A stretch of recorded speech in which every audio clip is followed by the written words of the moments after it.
জুলাই অভ্যুত্থানের সবচেয়ে গুরুত্বপূর্ণ দিন ৩ আগস্ট। সেদিনই কেন্দ্রীয় শহীদ মিনার চত্বরে শেখ হাসিনার পদত্যাগ দাবিতে আসে এক দফা ঘোষণা।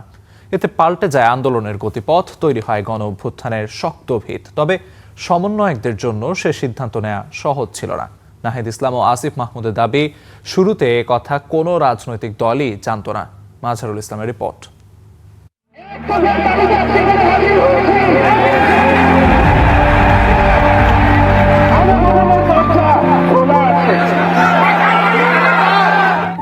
২০২৪ সালের ৩ আগস্ট বৈষম্য বিরোধী ছাত্র আন্দোলনের ডাকে জনসমুদ্র কেন্দ্রীয় শহীদ মিনার চত্বর।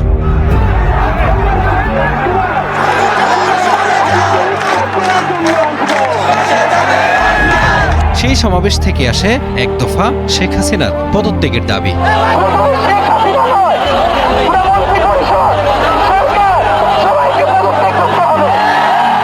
তবে এক দফা ঘোষণার সেই সিদ্ধান্ত নেওয়া সহজ ছিল না।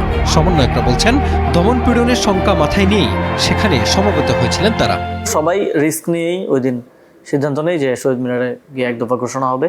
তো যথারীতি সবাই যার যার মতো করে বিভিন্ন জায়গায় আমরা ছিলাম, বিভিন্ন আশ্রয়ে ছিলাম অনেকের। সেখান থেকে আমরা এক দফা ঘোষণা দেওয়ার জন্য শহীদ মিনারে আসি।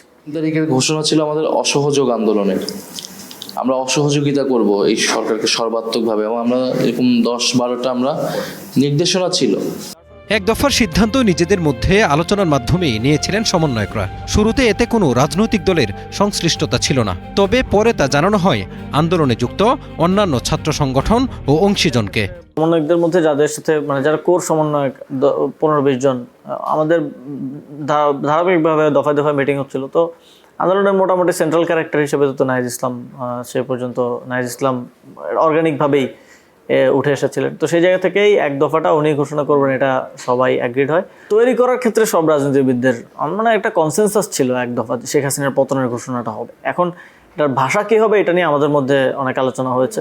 বৈষম্যবিরোধী ছাত্র আন্দোলনের নেতৃত্বে হয়েছে, লিডারশিপের এখানে খুবই ক্লিয়ার। কিন্তু আন্দোলনে অংশগ্রহণ ছিল সবার, রাজনৈতিক পরিচয় তো কেউ আসেনি। তখন কি কেউ বলেছে বিএনপি, জামাত, সবাই তো তার রাজনৈতিক পরিচয় তখন বলতে গেলে লুকিয়েছে। ৩ আগস্টের সমাবেশে সেই বিপুল জনসমাগম আন্দোলনে এনে দিয়েছিল নতুন গতি। তৈরি হয়েছিল অসহযোগ কর্মসূচির জন্য জনসমর্থন আর গণ অভ্যুত্থানের শক্ত ভিত্তি।